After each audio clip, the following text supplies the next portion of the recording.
Welcome back to another edition of Coffee Time with TD. Move over, Rover, and let TD take over. Be good or be good at it.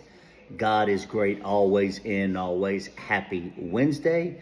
Happy hump day. You know it is my favorite day of the week because we get busy. And you know I've got to respond to Gavin Newsom's speech last night.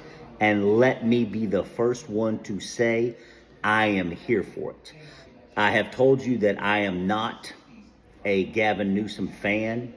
I do not like what has happened to California in general, especially Los Angeles. You know how much I love Los Angeles, Laker games, San Francisco, Woodside, Napa. California is one of the most magnificent states in the United States, and it has destroyed me what has happened to it. The wildfires, no water, and the fire hydrants, et cetera, et cetera. So I am not a Gavin Newsom fan. You know that. I've told you that. But last night, his speech was nothing short of absolutely fucking magnificent. Now listen, I don't think there's going to be an election in 2028. I've told you that. I do not think President Donald Trump is leaving office, which seems to be the consensus now. But again, I was the first one to say that back in September, October, if President Donald Trump won, he was not leaving office. Now everybody says to be saying the same thing I did back in August and September, but I digress.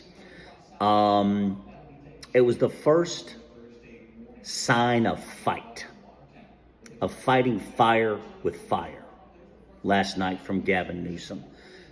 Because I have been extremely disappointed, upset, angry, mad, whatever adjective you want to put in there, with how the Democrats have responded to President Donald Trump winning the election so far. They have been a huge disappointment. AOC on a float, waving to people. But last night, and listen, do I think Gavin Newsom can beat MAGA if there is an election? I don't think so, but I have to have hope, right? I don't know if Gavin Newsom, and especially the way people feel about the state of California, is he enough to beat MAGA in 2028? I don't know, but let me tell you this. It was incredible. And I want to be the first one to congratulate Gavin Newsom on a speech that I absolutely fucking loved. It was the first sign of fight. And you have to fight for every single fucking thing you get in life. Everything. You have to fight. And it was the first sign of fight in the entire Democratic Party.